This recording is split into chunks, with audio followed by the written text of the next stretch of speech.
This customer brought their vehicle in actually for an oil leak. We bring it up in the air to inspect it, and sure enough, they did have an oil leak, but they also had a coolant leak. The radiator was cracked on one of the caps. We quoted the customer, let them know. They approved the work. Take some of the front end stuff, you pull the radiator out, you swap out for the new one, vacuum the system and fill it, test drive it, make sure there's no air in it, no air pockets, make sure it's cooling and it's not overheating. I wouldn't say it's a common job, but it happens here and there. Old parts become brittle, some of the plastic, and then the system gets pressurized, so over time, plus the Arizona heat, and we have plastic expanding and contracting, and it's just, she didn't know that their vehicle was leaking coolant because it had just started. It was a small weep, but it was enough for us to let her know, like, hey, this is gonna be an issue. It's gonna be a big leak, and then you're gonna have issues like overheating, and then you're gonna have warnings on the dash. So we caught it before any of that. But how long does it take you to do this job? Yeah, I would say 3 to 4 hours, depending on the vehicle. Some are more labor intensive, some are a little easier. Like this one wasn't terrible. This one took me about 3 hours with it, but I also had to do a couple of other things as well. And then some of them can be really extensive, up to like 6 hours. It's one of those things that you could have a car for 20, 30 years and not have an issue. Or you could have it for 2 or 3 years and you'll get a pinhole and then it starts to be a problem. When I switched the knobs, you would have seen that this hose was empty. When I switched the knobs, we opened up the chamber for the coolant and closed off the air, right? And then with that vacuum that I was telling you about in the system, it filled itself up. So right now I'm just waiting for this kind of to stop. Lets me know that the vehicle is done filling itself up. It's an expansion tank.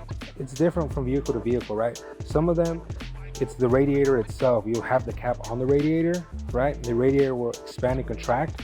This one does that as well, but we have this tank, that this tank will do the same thing, expand and contract. It is kind of like your reservoir, right? That's what it acts as, where you can go and check your coolant, because you can't have a sealed system. You have a sealed system, you can run into issues. So if you can see in there, you'll see that it's filled, and it's filled right where it should be, right in the middle.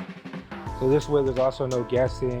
It's just right where it should be. If anything, you would just do a nice drive, make sure there's no air bubbles right in the system. But this way, personally, I believe it's the best way of burping a vehicle, and you can make sure you get everything out.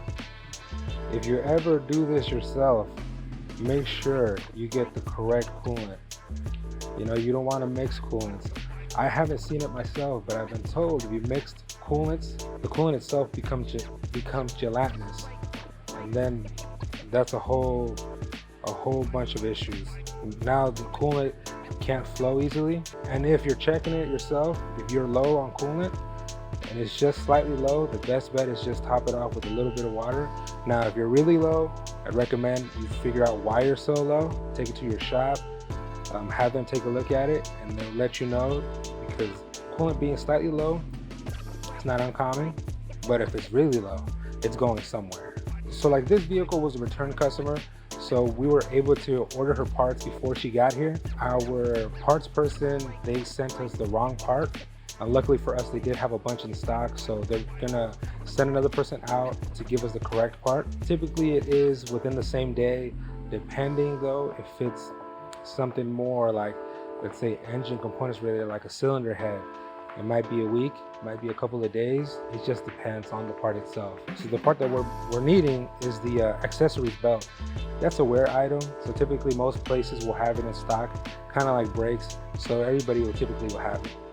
So this is from what I was speaking about earlier, is that they had a really bad oil leak, right? So it's these right here, these engine covers, right? Front engine covers. They were just puking oil to where the whole front end of the car was nasty. You had a big old layer of gunk of oil and dirt, debris just building up on top of it. With that, her idler and her tensioner bearings, they started to make noise because all that gunk is getting inside of that. So you could just hear, while it was running, you just hear like a little grinding noise. So we recommended, while she's doing this repair, hey, we're here, we're doing this. It wouldn't be much more to do that as well. So now she's gonna be nice and clean, and she's gonna have all new components in the front. In really bad cases where there's just a huge amount of oil that's coming on top. It's getting on your idler, it's getting on your belt. In the worst case scenario, your belt can actually slip off. With all that oil that's on there, it can slip off, and also your belt itself can start to swell. If it swells, it becomes brittle over time. It can actually snap. And that would be worst case scenario. Ideally, we want you to come in and we can catch that before that were to happen. If that were to happen, if it were to snap, that's a bunch of issues, because your belt will whiplash around and it could just cut everything in front of your engine. You got your hoses, your vacuum lines, some of your electrical components. Especially going to a place that knows what they're looking at is very important. The quick oil places are great for that, but if you have a vehicle and that's all you're doing is taking them to the quick oil spots, right? The 5-minute oil changes, stuff like that, they can miss a lot of those things. Get your car in, do your oil change, and get your car out. They're there to do that. They're going to do a couple other things, right? Maybe your cabin air filter, your engine air filter, or they might recommend a transmission service, but they're not going to go more extensive into it, right?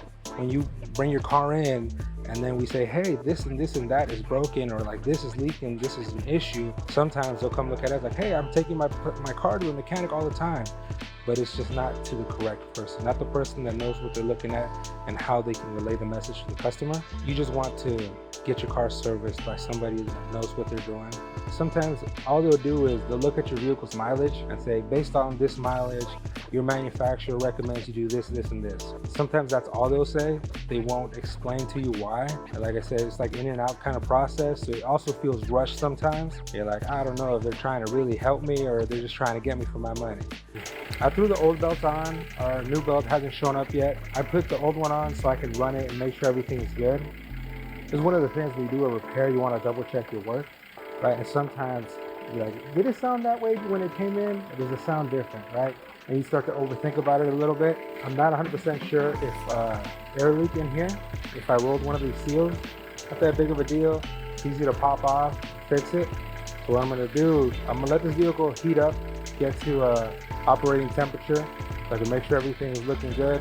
After that, I'm gonna take this air filter housing off. I'm gonna put smoke in the intake system, and if there is a leak, if something isn't sealed correctly, that smoke is gonna come out, and it'll tell me, hey, something under here or something back there, making sure that the work is done right, so then the customer has no issues. Rather it have an issue here and be able to fix it, and them take it and be stuck in the road somewhere, broken down.